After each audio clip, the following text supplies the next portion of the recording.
તેમાં અમે બહુમતીથી જીતેલા છે। તો અપેક્ષા છે બધાને કે આ બેન સારું કામ કરશે, એટલે બહુમતીથી અમે જીતીને આવ્યા છે।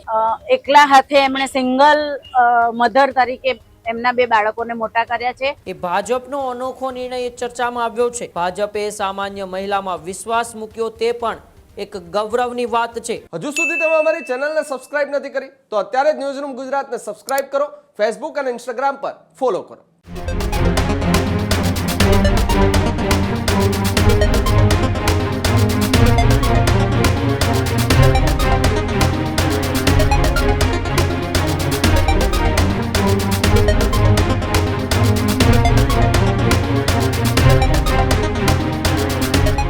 સમાચારોમાં આગળ વાત કરીએ તો સમાચાર એ રાજપીપળાથી સામે આવી રહ્યા છે, જ્યાં રાજપીપળાની અંદર સ્થાનિક સ્વરાજ્યની ચૂંટણીમાં નગરપાલિકામાં એ ભાજપનો અનોખો નિર્ણય ચર્ચામાં આવ્યો છે। ચાની કીટલી ચલાવતા ગીતાબેન પાટણવાડિયાને ભારતીય જનતા પાર્ટીએ ટિકિટ આપી હતી। સામાન્ય મહિલાને ઉમેદવારી આપતા લોકોમાં પણ ચર્ચા જાગી હતી। ગીતાબેને સાદગીથી ઘર ઘર જઈને પ્રચાર પણ કર્યો હતો। ત્યારે મતદાન બાદ પરિણામમાં ગીતાબેન વિજેતા પણ જાહેર થયા હતા। આ જીત વિસ્તારના લોકોની છે, આવી વાત ગીતાબેને કરી હતી। ભાજપે સામાન્ય મહિલામાં વિશ્વાસ મૂક્યો તે પણ એક ગૌરવની વાત છે। ચાની કીટલીનો ધંધો યથાવત રાખીશ, આવી વાત પણ ગીતાબેન દ્વારા કરવામાં આવી। ચાની કીટલી છે એ જ સ્થળે નાનું કાર્યાલય શરૂ કરીશ, આવી વાત પણ ગીતાબેન દ્વારા કરવામાં આવી। નાગરિકોની સમસ્યાઓ સાંભળીને ઉકેલ લાવવાનો પણ સંકલ્પ કરવામાં આવ્યો। રોડ, પાણી, સફાઈ, લાઇટ જેવી સુવિધાઓ પર પણ ફોકસ કરવામાં આવ્યો। ત્યારે અનેક જગ્યાઓ પર ભારતીય જનતા પાર્ટીએ સામાન્ય લોકોને એ ટિકિટ આપી હતી, એટલે કે પોતાના ઉમેદવાર બનાવ્યા હતા। અને તેમાં જ એ રાજપીપળાની નગરપાલિકાની ચૂંટણીમાં પણ એ ગીતાબેન પાટણવાડિયા જેઓ ચાની કીટલી ચલાવતા હતા તેમને ભારતીય જનતા પાર્ટીએ ટિકિટ આપી।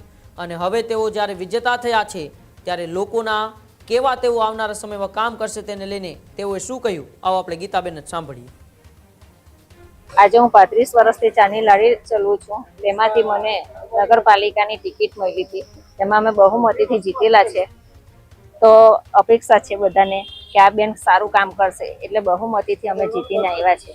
તો પછી અમે એવું વિચાર્યું છે કે અહીંયા જ આપણે મારી ચાની લારી હોય ચાલે ને હોય ચાલે, તેની બદલે અહીંયા જ અમે કાર્યાલય બનાવી ને ચાની લારી હોય ને ધંધો હોય કરીશું ને બધાનું કામ હોય કરીશું સારી રીતના, ને બધાને સપોર્ટ કરીશું ને એ કરીશું। નમસ્તે, હું છેલ્લા 35 વર્ષથી અહીંયા કાળિયાભૂત વિસ્તારમાં આવેલી ચિત્રકૂટ સોસાયટીમાં રહું છું અને ભાજપ દ્વારા ટિકિટ આપી હતી અને જે ગીતાબેન એમાં વિજેતા બન્યા છે એમના વિશે હું થોડું કહીશ। તો હું છેલ્લા 35 વર્ષથી તેમને ઓળખું છું અને એકલા હાથે એમણે સિંગલ મધર તરીકે એમના બે બાળકોને મોટા કર્યા છે અને એક ચાની લારી પર એમણે ખૂબ સંઘર્ષ કરીને તેઓ આગળ આવ્યા છે અને આજે વિજેતા થઈને જંગી બહુમતીથી વિજેતા થયા છે અને કોર્પોરેટર બન્યા છે। તો અમે સૌ આ વિસ્તારના લોકો એમને ખૂબ ખૂબ શુભેચ્છા આપીએ છીએ અને સાથે અપેક્ષા પણ રાખીશું કે તેઓ ખૂબ સારું કામ કરે અને કરશે જ એવી અમને આશા છે। હજુ સુધી તમે અમારી ચેનલને સબસ્ક્રાઇબ નથી કરી તો અત્યારે જ ન્યૂઝરૂમ ગુજરાતને સબસ્ક્રાઇબ કરો, ફેસબુક અને ઇન્સ્ટાગ્રામ પર ફોલો કરો।